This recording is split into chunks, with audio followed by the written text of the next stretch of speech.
Okay, welcome to lecture here. We're going to continue on chapter 6, maybe get into chapter 7.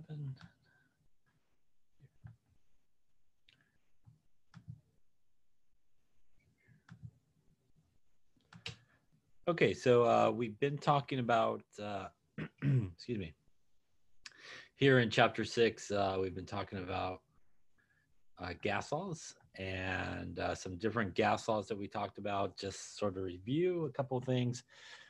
We talked about units associated with gases, and common units that we come across usually is an atmosphere, a millimeter of mercury, and a torr. So those are three sort of common units of pressure that we deal with.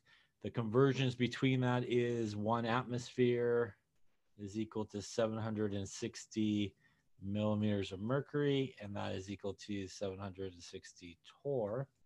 And that is because a millimeter of mercury is the same thing as a torr. It's a 1-to-1 conversion between them. So really 760 is an important number. It allows you to do those conversion of units from atmospheres to millimeters of mercury or torr. And again, here, if we have atmospheres, we would multiply by the 760, and that would get us either millimeters of mercury or torr. Or opposite of that, if we had torr or millimeters of mercury, we would divide by the 760, and that would give us an atmosphere. Let's go there. We also talked about some gas laws. So when we deal with gases, there's sort of three variables that we oftentimes come across, and that is pressure, volume, and temperature. And the first sort of gas law we talked about was Boyle's law. And Boyle's law dealt with pressure and volume. So P1V1 equals P2V2. This would be at constant temperature. And at constant temperature, what we see here is an inverse relationship. So as one goes up, the other goes down, and vice versa. We also saw Charles' law, which is V1 over T1 equals V2 over T2. This would be at constant pressure. The important part here, and pretty much all gas laws, is the temperature does need to be in Kelvin. So anytime you see a temperature in a gas law, it's a pretty safe bet that you do need to convert to Kelvin. If it's not in Kelvin, and again, even if they give you the temperature in Celsius, for example, and they want you to give the answer in Celsius, you do need to convert it to Kelvin before you put it into the gas law. And again, that's 273 plus Celsius gives you Kelvin. And the relationship here with Charles' law is because it's at constant pressure, what ends up happening is as the volume goes up, so does the temperature. And again, that's the way it's able to maintain constant pressure, and vice versa. As it goes the opposite way, volume and temperature will both head downward in the same sort of direction. There's also one that's sort of related to Charles' law, which sometimes referred to as Guy-Lussac's law. And that is P1T1 equals P2T2. And this would be at constant volume. And basically, because the volume here will not adjust when temperature adjusts, what we see is sort of a similar relationship as the pressure goes up, as the temperature goes up, and pressure goes down as temperature goes down. Again, here, Kelvin on both of those temperatures is what you need to have. Pressures can be any unit as long as they're the same. Same thing with the volume there. It can be any unit as long as they are the same. I think that's sort of where we left off in terms of gas laws. While we have a little space, maybe we'll add one here to the list, which is Avogadro's law. Avogadro's law deals with volume and moles. So when you think about Avogadro's number, that has to do with moles. So Avogadro also had a gas law, which is actually V1 over N1 equals V2 over N2. And this is actually at constant temperature and pressure when this occurs. N here is moles, so it's the moles of gas molecules. And volume can be any unit you like, again, as long as they are both the same. So there's a direct relationship between the volume of a gas and its number of moles. So as the one goes up, the other goes up with it, and they're sort of proportional together. Again, as we also talked about in terms of these gas laws, as you move across the equal sign, everybody ends up in opposite locations. So, if you need to solve for T2, you would bring it to the other side, it would go up. V2, for example, here in Charles' law, if you need to move to the other side, it would go to the bottom. So opposites in terms of when you cross over that equal sign. Any questions on any of that stuff we talked about, I think, last time there? Okay, so then we should be, I think, somewhere. Putting all those sort of gas laws together that we just saw gives us sort of the granddaddy of them all there. It is the ideal gas law. And the ideal gas law is PV equals nRT. And this one is much different than all the ones that we have seen up until this point as well. And this is sort of we only have one pressure, one volume, one temperature. Everything else was sort of two temperatures, two volumes, two pressures. So this is sort of a one and done type situation here. Also, it is the most restrictive in terms of units. So when we do the pressure here, the units have to be in atmospheres. So the pressure does have to be in atmospheres when you use the ideal gas law. When you use the ideal gas law, the volume needs to be in liters. When you use it, N, which is moles, should be moles. And the temperature here needs to be in Kelvin. So unlike all the other sort of gas laws, this one definitely is the most restrictive in terms of what units things need to be into to work correctly with this gas law. And the real reason for that is R. R is the gas constant, and it is 0.08206. The units that the gas constant has is liters times atmosphere divided by Kelvin times mole. Some people round to 0.0821, so you can use either number if you like. I personally use this number here, the 206, because that's what they kind of beat into my head and I can't get it out. But a lot of people will round to 0.0821. So again, you can use either number, should pretty much get you the same. The nice thing as well, this is a constant, so this would be provided for you. And if you're not sure what the units everybody else should be in, they're all right here. So these are all the units that everybody else needs to be in. And the reason for that is so that everything cancels out correctly. So they won't always in problems tell you what R is, but it's something that you should keep in the back of your mind that it is a constant. So you always have that value sort of available to you to use if you need to. So PV equals nRT is the ideal gas law, and it's used for ideal gases, which for the most part, definitely for the most part in this class, that's all we deal with is what's known as ideal gases. There are some gases that are known as real gases, but we don't really get into any of that here. So any gas that you see, you could assume is an ideal gas, and basically we can apply the ideal gas law to that gas. So PV equals nRT, a really important one, allows you to solve for pressure, volume, temperature, or moles for a gas, depending on what is given to you. Now, a couple of relationships that we see with the ideal gas law. Let's take a look at each of these here. The first one is STP. So when we talk about STP, it does stand for standard temperature and pressure. So if somebody says, what is the volume at STP, they're actually giving you values. T is 273 Kelvin at that point, and pressure would be 1 atmosphere at that point. So whenever it says STP, those are the values that go along with that.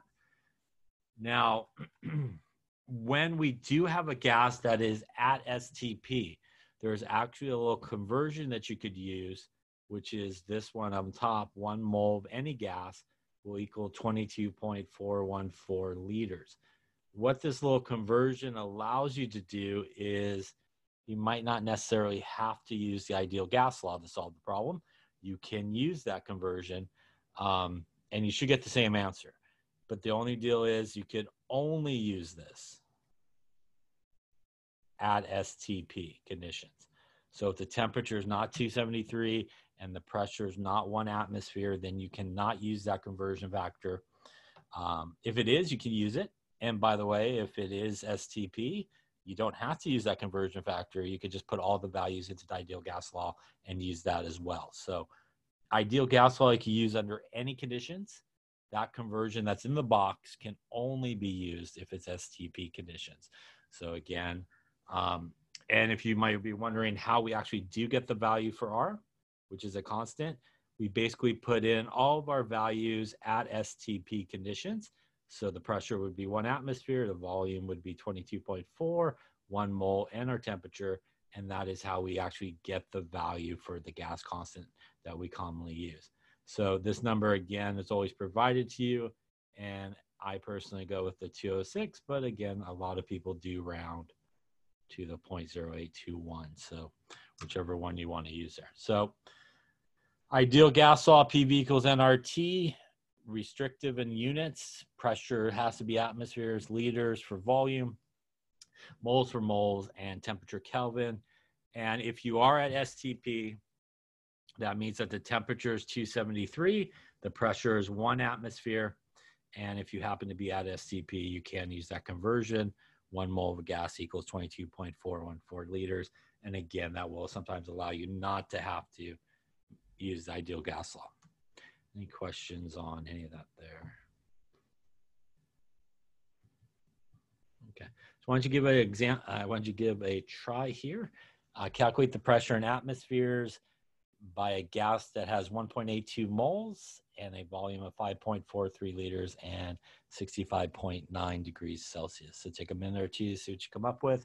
Again, we're looking for a pressure here.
Okay, so let's take a look. And again, as we talked about last time, a good way to kind of approach gas law problems, since there are a number of gas laws to choose from, is to sort of pull out the information. So we have moles, which is N, 1.82.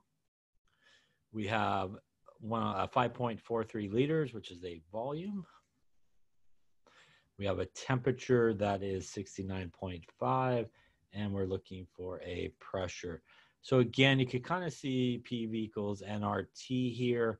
We obviously only have one of everything. So we would want to look at our PV equals nRT. In this case, we have the volume given to us, we have N, we have T, and we always have R given to us. So to solve for P, we need to divide the volume to the other side. So we're just going to kind of bring it back over here and divide it. And we do need to do a couple of things here. Our moles are okay in terms of units. Our volume's okay in terms of units. But much like most gas laws here, we do have to convert our temperature into Kelvin. So temperature in Kelvin would be 273 plus 69.5. And that will get you here, 69.5 plus 273. 342.5 looks like Kelvin. We now have everything we need, so we're going to put it in there. P is our N, which is 1.82 moles. R, which we always have, which is the gas constant, always this number, and has units of liters, atmosphere, Kelvin, and mole. And our temperature converted to Kelvin, all divided by our volume, which is 5.43 liters. Moles will cancel, Kelvin will cancel, liters will cancel. Going to leave us only our atmospheres that are left over in terms of units. So if we multiply all that across the top there, 1.82 times the 0.08206 times the 342.5, and then hit equals, and then divide by 543. We do get what I think I see in the box there, 9.42 atmospheres as our pressure. Any question on that particular one? Some variations of this would be you're not given the moles, but you're given grams of the gas. And to convert grams into moles, we use the molar mass like we've done before. So again, some variations there. Other times, sometimes, a lot of times, milliliters are in terms of our volume rather than liters. Any questions on that particular one there? Okay. So let's talk about another gas law because, you know, we don't have enough of them already. So sometimes we have changes that occur in everything, pressure, volume, and temperature. But usually what happens is if you don't open the lid, the gas moles are not going to leave. So those guys are usually constant. And that gives us this gas law here, which is P1 V1 over T1 equals P2 V2 over T2. This is what is sometimes referred to as the combined gas law.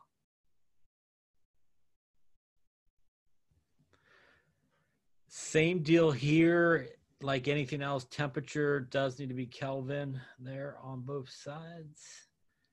In terms of pressure, it doesn't really matter the unit of pressure on both sides as long as, again, they are the same.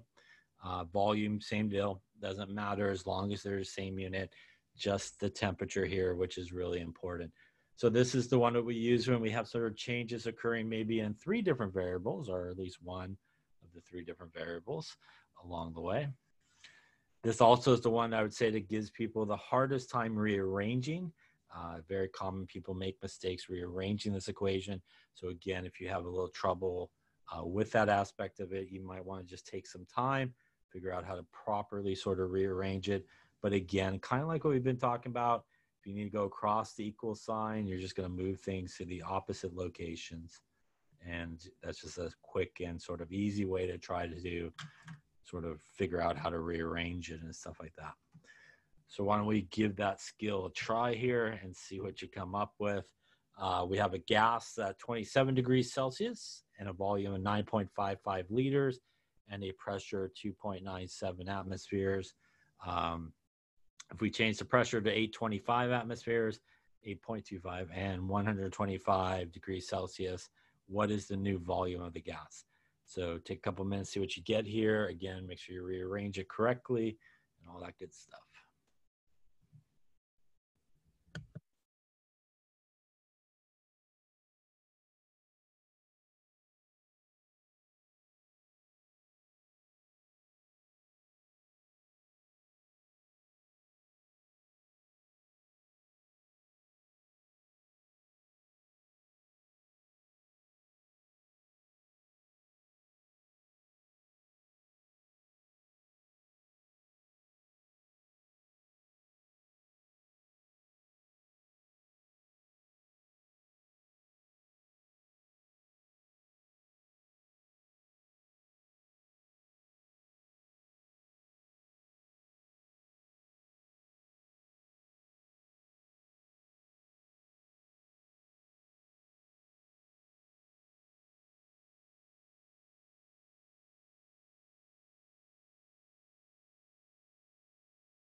take a look and see how we're doing here. And again, a good approach on any of these gas ones is really just to pull the information out. So we have 27 degrees Celsius, which is a temperature. We have a volume, which is 9.55 liters. And we have a pressure, which is 2.97. We have the pressure changed to 8.25. The volume is what we're looking for, and our temperature 125 degrees Celsius. So again, if you're not sure which gas law to use, it should hopefully kind of point you in that right direction of our combined gas law. It's the only one that has really all three of those guys kind of involved. In this particular case, I'm just going to name the first ones ones. These guys will be twos, even though I wrote two on that last one there. And in terms of units, pressures are okay. They're both atmospheres. Temperature, like normal here, are just not okay. So we do need to add 273 to those. And if we do that, it should give us 300 Kelvin over there. And if we add 273 to that, 398 Kelvin over there. More importantly, we got everybody except for V2. So we do want to rearrange it. So basically, we need to move everybody else to the other side. So again, just mathematically, what's going to happen is my T2 will move to the top since it's on the bottom. My P2 will go to the bottom since it's on the top when we do that. And what's going to happen in that case is we will end up with T2 P1 V1 divided by P2 T1, and that will leave us just our V2 to the other side. So again, opposite locations when you go across the equal sign. Ultimately, what we're doing is we're multiplying by T2 and dividing by P2. So that's mathematically what we're really doing there, multiplying by T2 to both sides and dividing by P2 to both sides. And the other important thing is to make sure we get the right numbers in the right locations here. So T2 up on top should be the 398. P1 would be our 2.97. V1 would be our 9.55 liters, all divided by our P2, which is 825 atmospheres. And our T1, which is 300 Kelvin. Kelvin going to cancel. Atmospheres will cancel. That is going to leave us liters as the only unit left. We're going to multiply 398 times 2.97 times 9.55. Hit equals. Divide by 8.25. Hit equals. Divide by 300. Hit equals. And it looks like we do get what we see in there. 4.56 liters is our winner there in terms of our answer. Any questions on that particular one? Again, the rearranging, especially on this particular one, does give people a pretty hard time sometimes. So just kind of think about opposites when you move things around. Any questions on where any of the numbers came from, how we got to that number at the end?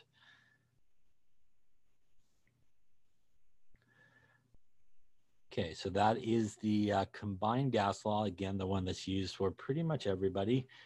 Pressure, volume, and temperature, kind of all three things perhaps changing along the way. So what we're going to talk about next is what is sometimes referred to as partial pressures. And oftentimes when we deal with gases, we don't necessarily have sort of one gas by itself. A lot of times we end up with a mixture of several different gases together in the same sort of container. And that brings up what is referred to as partial pressures, or Dalton's law of partial pressures. Sounds super difficult, but it really is not too bad. The idea here is this.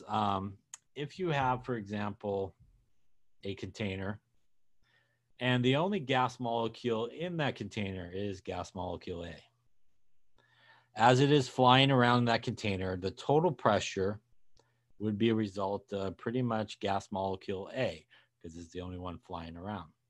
If I take the same sort of container and I put in there gas molecule A and gas molecule B and gas molecule C, for example, all flying around, in this particular container.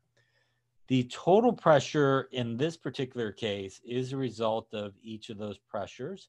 So the pressure of A plus the pressure of B plus the pressure of C, and however many more you might got going on there. And these pressures of A, pressures of B, and pressures of C, they are what are referred to as partial pressures. They're called partial pressures because when you add up all of the partial pressures, it equals the total pressure that's happening in that particular mixture. So partial pressures are really nothing more than the individual pressure of each of the gas that's in a mixture. And one of the things that makes something an ideal gas, which is essentially everything that we deal with in this class, is the fact that in an ideal situation, even if you have multiple gases flying around, they pretty much will not interact with each other. So even though we may have in the case on the second side there or the right-hand side, we have three different gases flying around. Because we assume that they're ideal gases, they essentially will not interact with each other. So it is almost like each of those gases are in that container by themselves. So one gas will have no effect on the pressure of another gas. And the nice thing about that, what that means is to find pressure, we typically will use the ideal gas law, PV equals nRT, and we would solve for pressure, nRT divided by V, and we would solve for the pressure for each gas separately. The good news is because all three of these gases are sitting in the same container, they all have the same volume. So the volume of every gas will be the same. Also, because that container is sitting in the same room, the temperature of each gas will be the same, which means volume and temperature will be the same for every gas. R is a constant. So really, when you're doing partial pressure problems, the only thing you really need to figure out is how many moles of each gas you have. And then you plug those moles into the ideal gas law and solve for the pressure of each gas individually. And then you simply just add them together to get the total pressure. So really sort of partial pressure problems, a lot of times one way we do it is essentially just individual sort of ideal gas law problems where you solve for P for each gas separately. Again, the idea there, ideal gas will not interact with each other. So you could almost treat it like they were in there by themselves. And that's basically what this slide is saying. Again, using the ideal gas law here, we can solve for each gas separately. And the temperature and the volume will be the same for every gas in that mixture. So really, if you're given grams of everybody, you just need to use the molar mass to get the moles, plug it into the ideal gas law, in this case, A and B twice, and then add those numbers together, and that will give you your total pressure of that mixture. So fairly straightforward in terms of figuring out the partial pressures.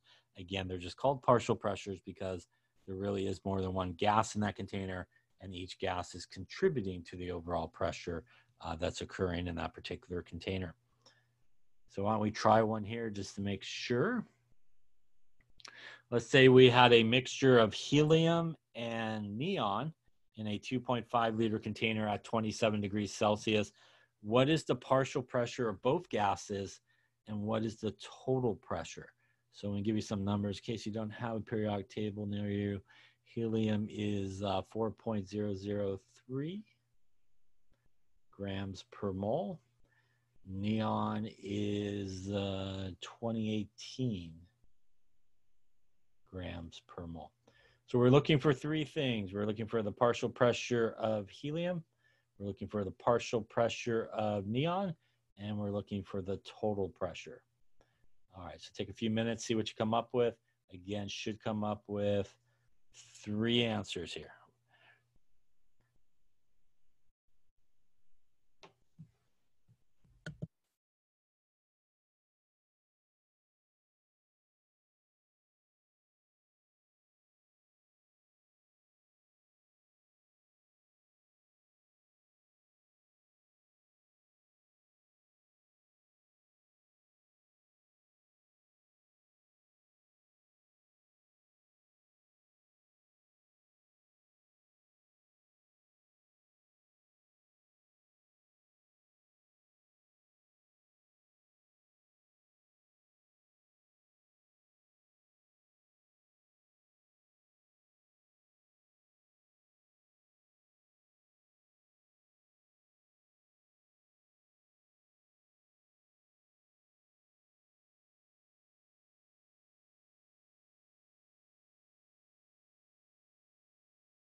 Okay, so let's take a look. So we are looking for partial pressures. So a lot of times PV equals nRT is what we might be need to do.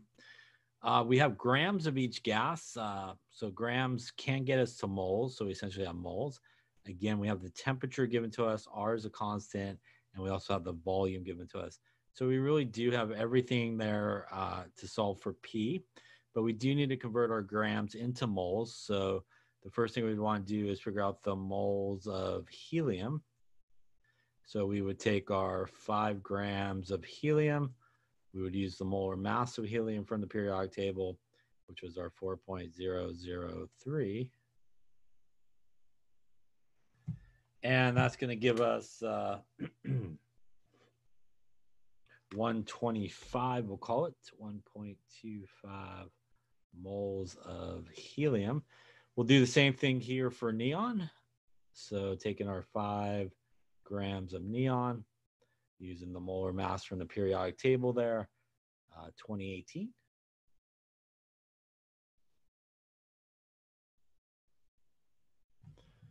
Going to give us 0.248, we'll call it.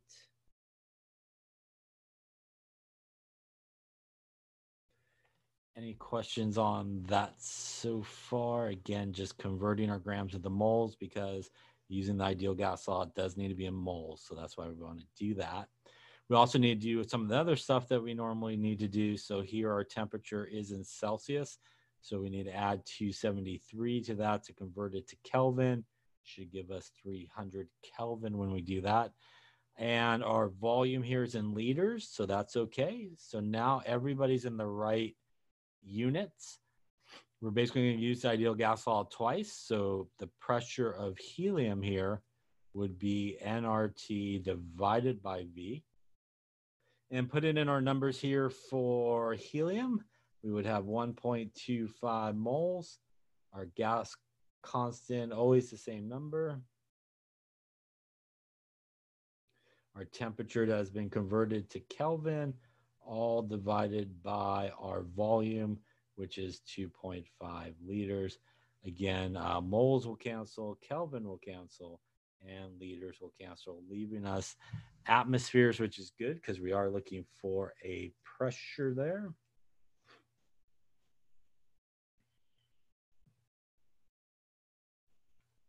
And it does look like we do get 12.3 atmospheres. That number represents the partial pressure of helium. So that's the partial pressure of helium. We're going to do the exact same thing here for neon. Really, the only thing that's going to change in this case is the moles because it's different. So we want to make sure we use the moles for helium, 0.248. Everything else will be the same because they're all sitting in the same container, as we talked about.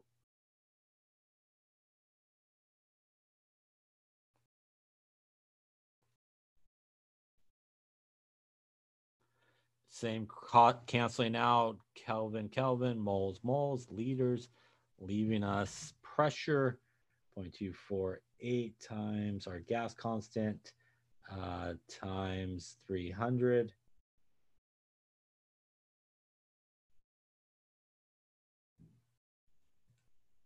Divided by 2.5, going to give us 2.44 atmospheres. That is the partial pressure of neon. So to find the total pressure, we are going to just add those together, basically. So that would give us 12.3 plus 2.44. And adding that together gives us 14.7 atmospheres in this case. And that would be our total pressure in that particular case. Any questions on any of those steps, where anything came from? Again, essentially is just an ideal gas law where you add both of the pressures together, or 3 pressures if you have 3 gases. And again, that will get you your total pressure. And as you can see in this example, the temperature and the volume, again, are the same for everybody because they're all sitting in the same container. The only thing different is the moles. The 0.08206, that's the gas constant. So you always have that number available to you. So you always have that R number available to you. And so for every problem, you always have that. Or again, a lot of times people will use the rounded version of it, but they won't oftentimes tell you in a problem, about R. They just assume that you know that you have that number sort of available to you. So always have R is always a constant and always has that number, which is the gas constant. Other questions?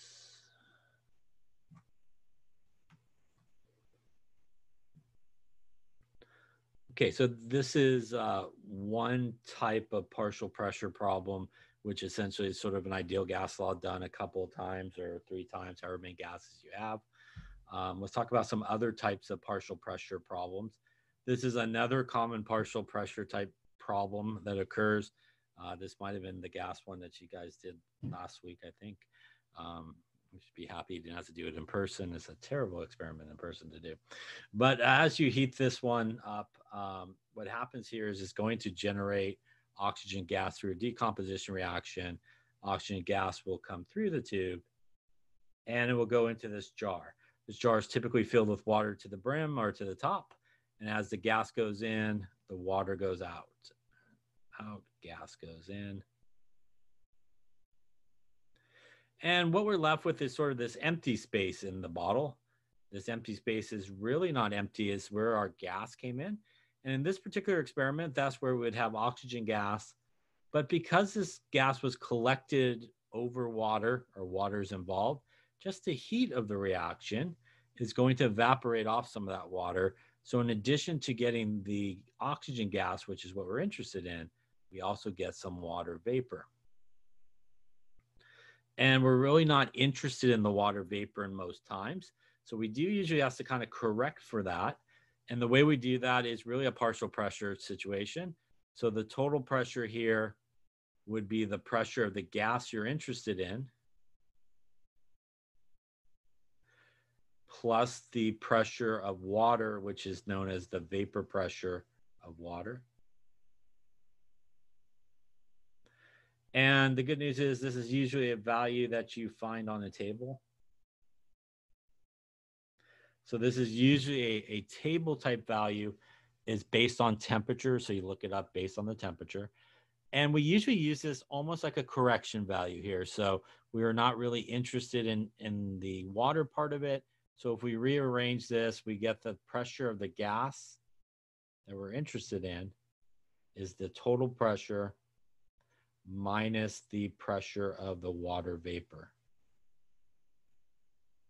And basically you could subtract it off. So sometimes when you do this type of problem, in the problem, there's some words that are commonly used to help you sort of understand that this is what's happening.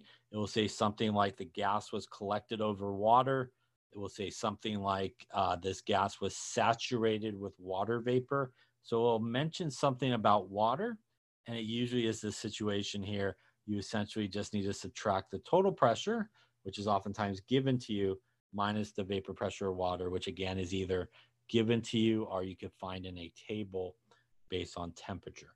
So this is, again, a very common way that gases are collected in the laboratory. We collect the gas, we use water, we displace the water, but just the process of doing that will generate some water vapor or the gas form of water. So again, we're not really interested in what the water is contributing to the pressure. We're interested in just the pressure of the gas. So again, in this particular example, we'd be interested in just the oxygen gas in terms of that situation. So let's take a look at one here. So a sample of oxygen gas is saturated with water vapor at 30 degrees Celsius. The total pressure is 753 torr. The vapor pressure of water at 30 degrees is 31.824 torr. What is the partial pressure of the oxygen gas in atmospheres? So when you see a problem like this, here's those key words there: saturated with water vapor. So that automatically kind of tells you that, this was collected over water. So that brings up this type of partial pressure, that the total pressure of the oxygen gas in this case, plus the pressure or vapor pressure of water. This value here is the vapor pressure of water. This is the value that you could find on a table if it wasn't given to you. So that is the vapor pressure of water. This is our total pressure. So again, really what these oftentimes become is just a subtraction type problem. So the O2 would equal the total pressure minus the vapor pressure of water. Since we have both of those numbers given to us, we basically will just put it in. So 753 torr minus 31.824 torr. Again, they're both in the same units, which means we don't have to do any type of conversion. So 753 minus 31.824 gives us something like 721 torr.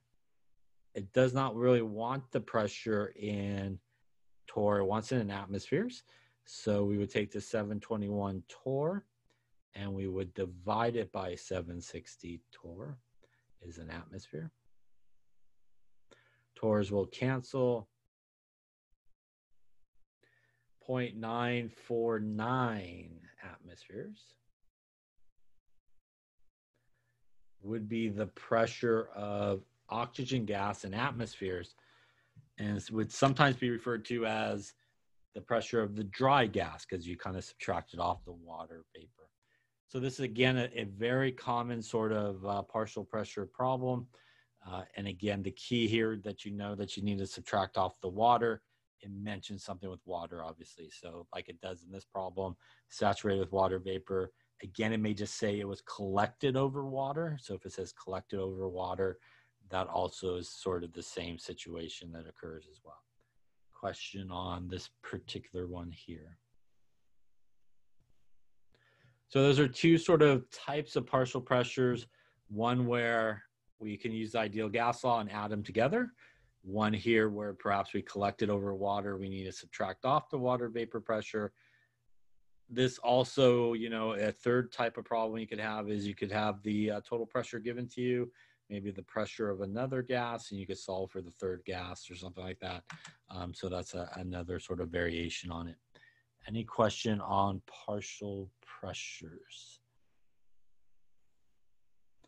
Again, always sort of occurs when we're dealing with not just one gas in a container, but multiple sort of gases in a container. Any questions on that there?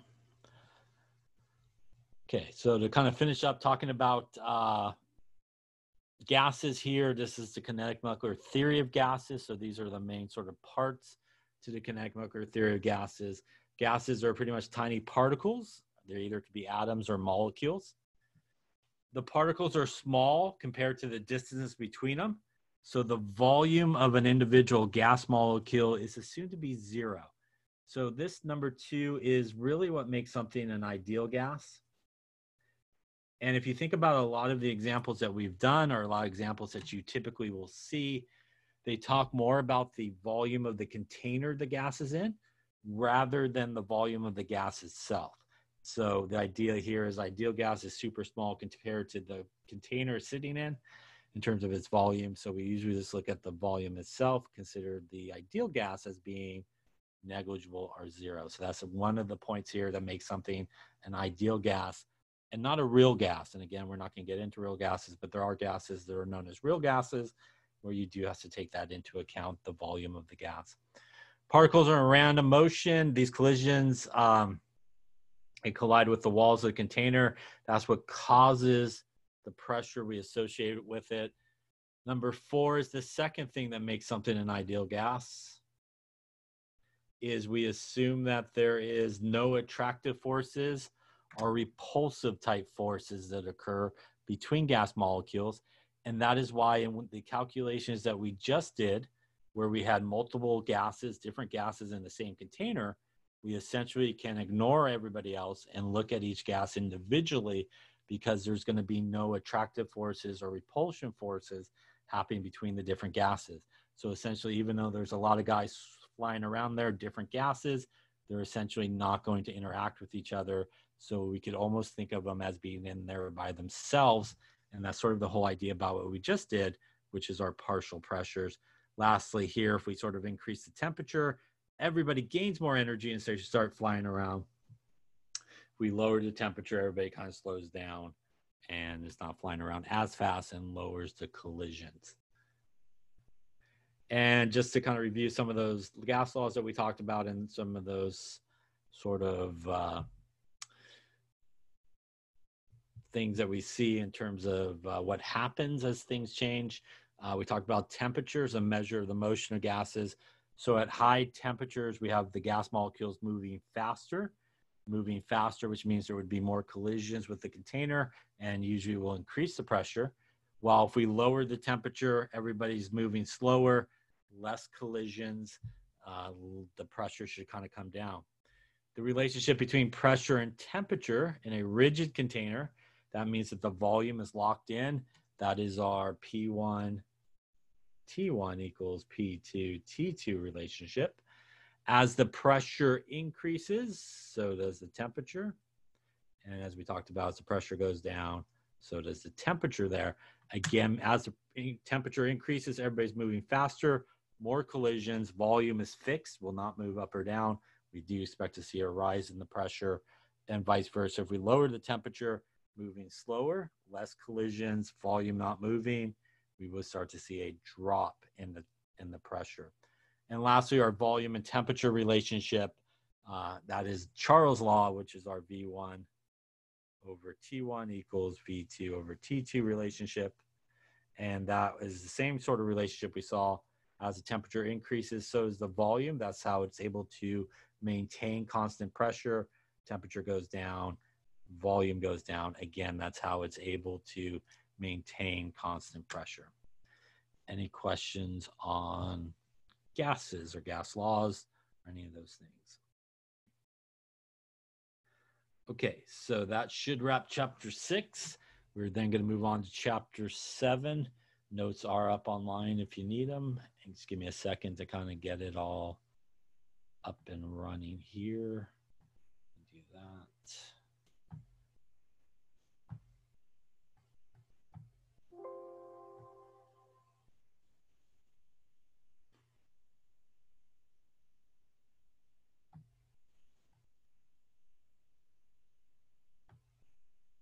Do that there, and I think that should work. Hopefully, let's get the right one. All right, here, let's do that. Let's do that.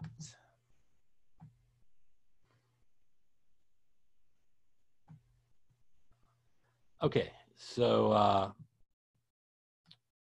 we're going to roll into solutions, which is chapter 7. And before I go too far, it looks okay to you guys? Full screen, it's not super small or anything. Everything looks good. Okay. All right. If not, let me know. But I'm assuming it looks good. To me, it all looks the same on my side. So, so this is chapter 7, which is about solutions. And let us get into some of that there. So a lot of aqueous, our chemical reactions involve aqueous environments. And aqueous is that symbol that we see next to thing, which is AQ. And it basically is a solution. And aqueous being a solution.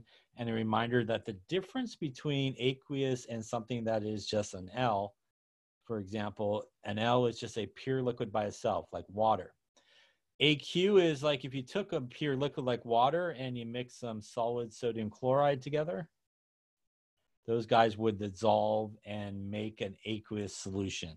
So the difference between, again, aqueous and liquid is typically aqueous means you took something and you dissolved it, and a liquid is just one sort of thing all by itself. So you didn't take it together and dissolve it or anything like that. There actually is 2 parts to a solution. A solution is made up of the solute, which is the smaller part of the solution, and the solvent, which is a larger part of the solution. So when we deal with solute, say a sodium chloride solution, sodium chloride is the solute and probably water is the solvent. The good news is if you want to identify what the solute is, it is always the name of the solution. So a sodium chloride solution, sodium chloride would be the solute. If you had a potassium chloride solution, potassium chloride would be the solute. If you had a hydrochloric acid solution, hydrochloric acid would be the solute. So whatever the name of the solution is the solute. And I won't say 100% of the time, but a lot of times, especially if it's something that's ionic or polar, water is the solvent. But it does not have to be water all the time, but it does happen a lot of times to be the solvent. But again, does not have to always be water. Here's sort of an example here. This is copper 2 sulfate. Waters are solvent. This solid copper 2 sulfates all together here is our solute. As we start to dissolve it, we get this solution of copper 2 sulfate, which would be an aqueous solution. So again, this top part here would be the water. This would be the solid. As we mix it together, we get this pretty blue solution, which would be an aqueous solution of copper 2 sulfate. Again, here, the copper 2 sulfate in this case would be the solute. Water here would be the solvent. Why is water the solvent a lot of times? And it has a lot to do with those intermolecular forces. But water is a polar molecule where the oxygen side of water is more negative. The hydrogen side of water is more positive. So that works really well when we try to dissolve something that's an ion. So when we put an ion in there, the positive ion gets surrounded by the negative side of water, which is the oxygen side.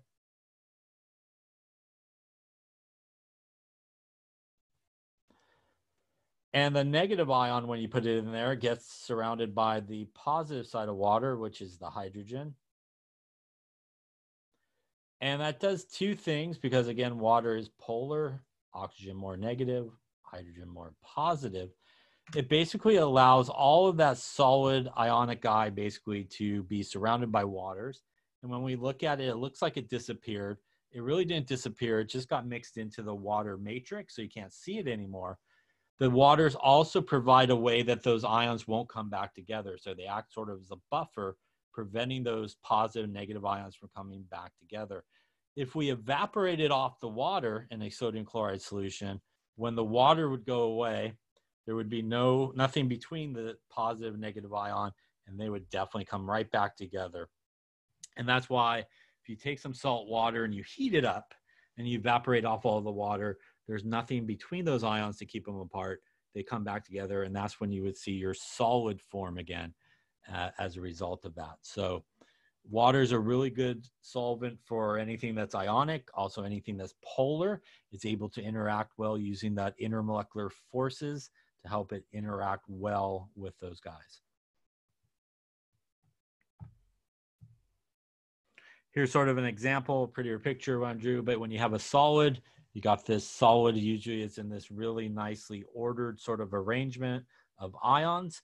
Water comes in, starts plucking off some ions, starts surrounding them, and again, preventing those ions from coming together to make the solid, helping it dissolve. We help this along because typically when we dissolve something, we start to stir, right? We stir it up, and that throws a bunch of water molecules all over the place, also provides some energy, allows that solid to sort of dissolve a little bit quicker when we're doing that. Here's another picture of it as it comes in and basically grabs it off. Here's a third picture in case you missed the first two pictures of the same thing. Here we go, the water molecules again, basically grabbing out all those ions, looking like it completely goes away, the sodium chloride. Again, it really just gets kind of woven, I'll spit that out, right? Woven into the three-dimensional structure of water, and then we no longer able to see the solid in there. It is still there, but we just can't see it because it's really surrounded by a ton of waters and almost masks its identity.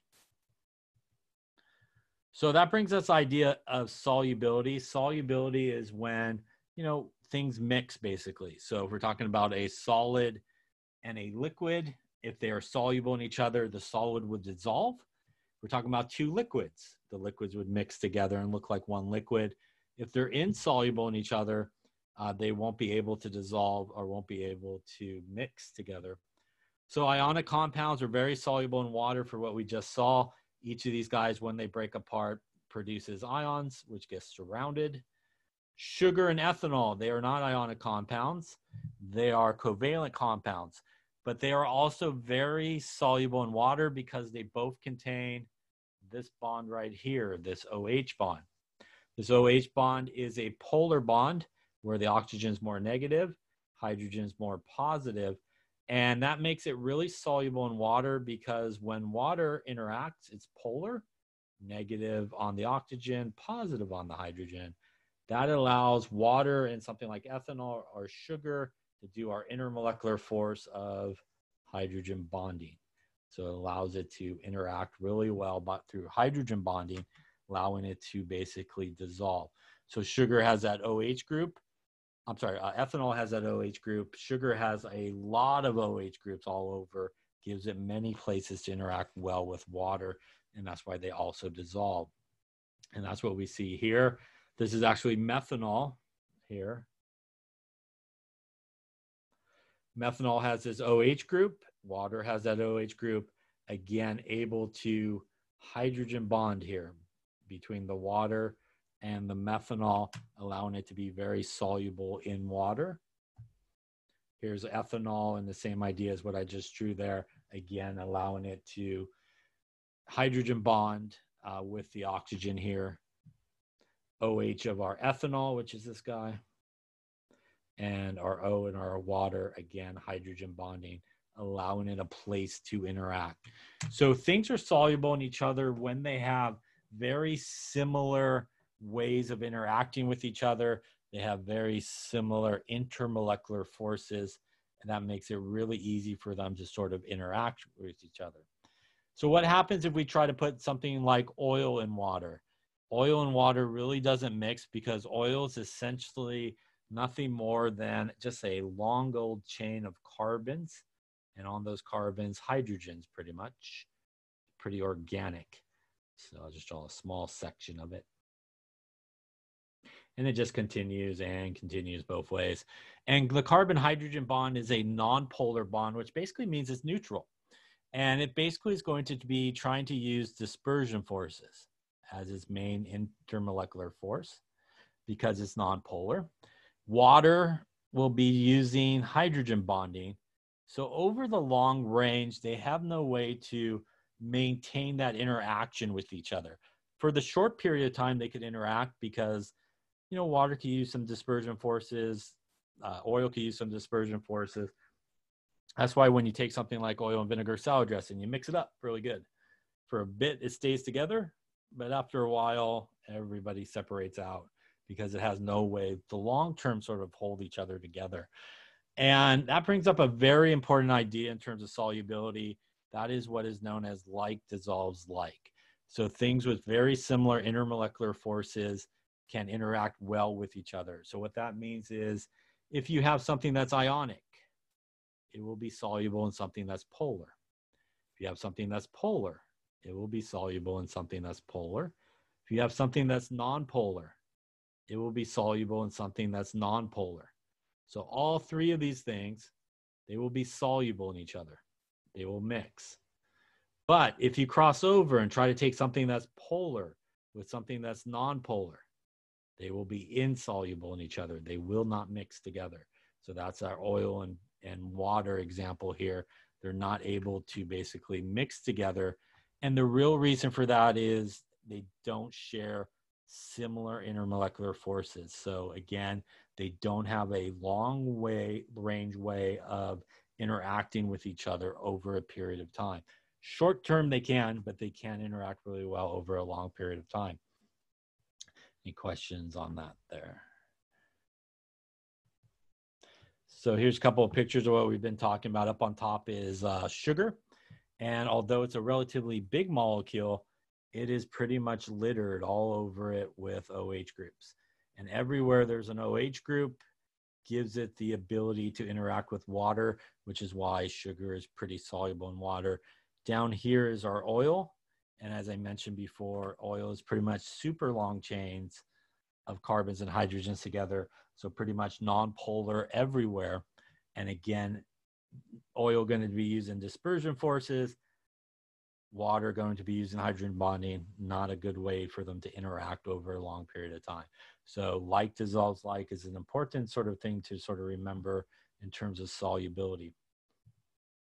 And that's typically what happens when we put oil and water together. Again, with the water interacting with each other through hydrogen bonding, oil not able to interact. In order for something to really dissolve in water, you essentially have to break apart all these water and water sort of interactions, and you need to replace them with similar interactions. And in the case of oil, that doesn't happen because, again, oil is usually a super big molecule and it only has that dispersion forces. So it's like, you know, if you put a regular car in like a garage, it fits. You try to park like a semi-truck in the garage, sort of fits, but doesn't really fit completely.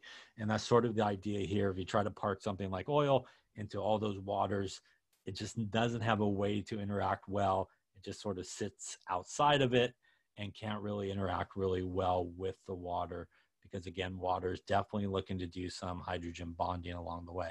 And this is ultimately what we sort of get is that sort of separation that occurs, you know, where the oil typically will float to the surface. So that brings us to the idea of solubility in some ways, some things that are soluble or insoluble. Again, whoops, come back. If we talk about something that is soluble, we are referring to something that basically mixes together. So basically the solute will mix together with the solvent. And as I mentioned, if it is if it's a solid and a liquid, that means that the solid would dissolve. If you put two liquids together and they're soluble in like a test tube, it will look like just one liquid in there all the way through. It'll look the same throughout. And if two things don't mix, so if the solid doesn't dissolve in a liquid, that is known as being insoluble. Or if you have two liquids that are insoluble in each other, they also will separate out. So you'll see different layers if they're insoluble in each other. In terms of liquid and liquids, sometimes people refer to that as miscible. Miscible means that they are soluble, they mix two liquids.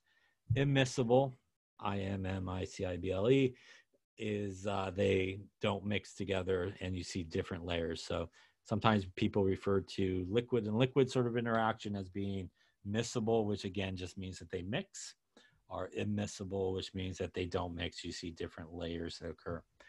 There is usually a limit to how much solubility you have in another substance, and it is based on temperature. So for example, if you take sugar, it is soluble in water. But if you took like a giant box of sugar and dumped it into a glass of water, at some point that sugar will not dissolve anymore. So there is a limit to how much a solvent can sort of dissolve. But there are things that are usually always soluble in each other. One thing is gases. Gases by their nature are flying around, so they are constantly mixing with each other. So just by the nature of gases, because they're in the same container, they will constantly mix with each other and will be soluble. Some liquids are also mutually soluble with each other. So that's our polar and polar guys are soluble. Our non-polar and non-polar guys are soluble in each other. This is what is known as solubility rules. This is how we can kind of determine whether or not something will make a solid if you sort of mix them together. So there are certain things that are always soluble in water. There are things that are insoluble in water, and there are things that are soluble, but there are some exceptions.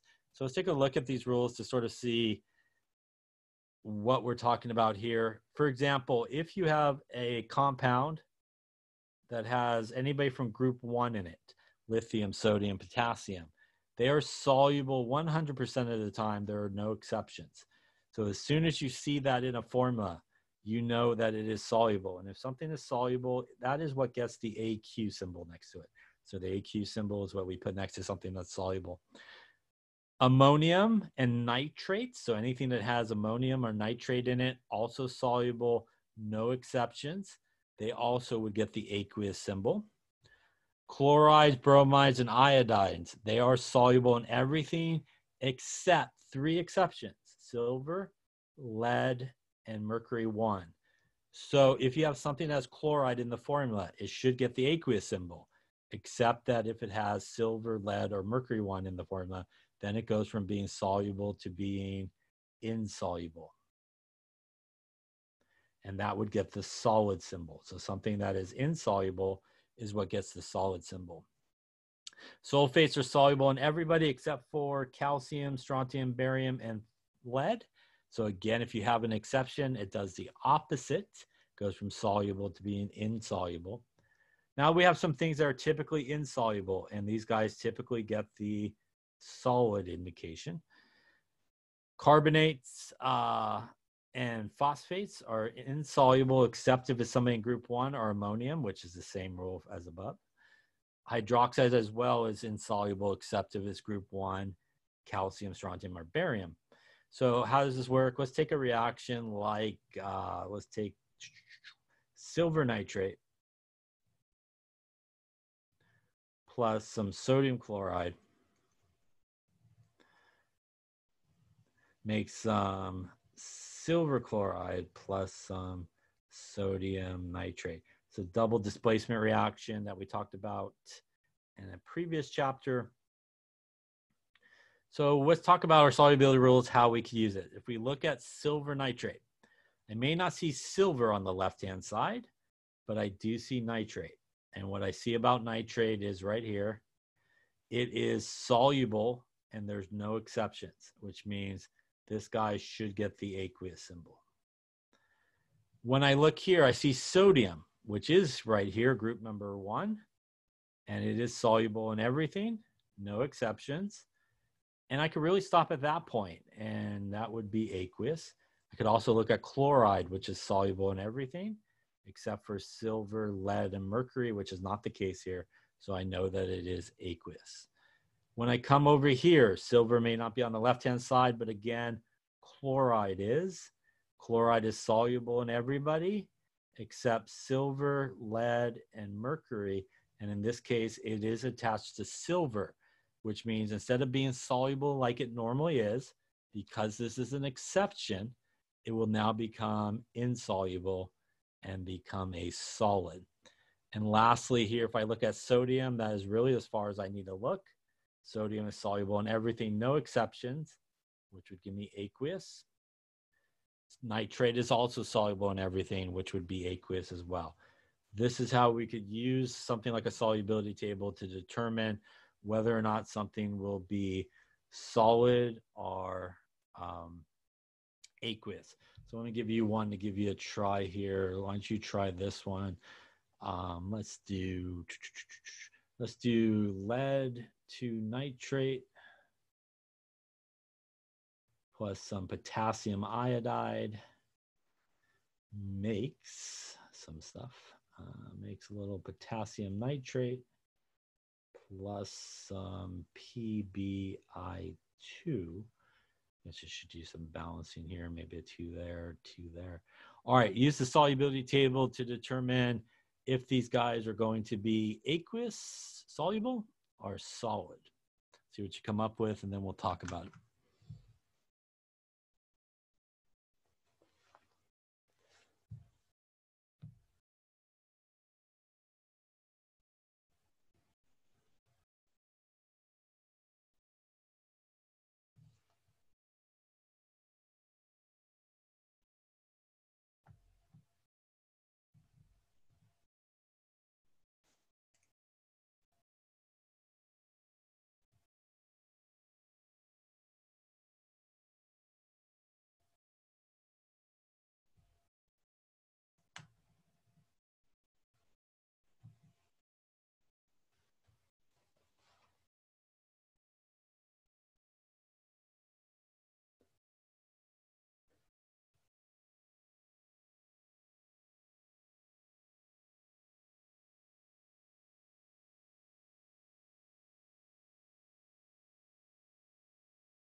Okay, so since we're getting to the end here, let's take a look.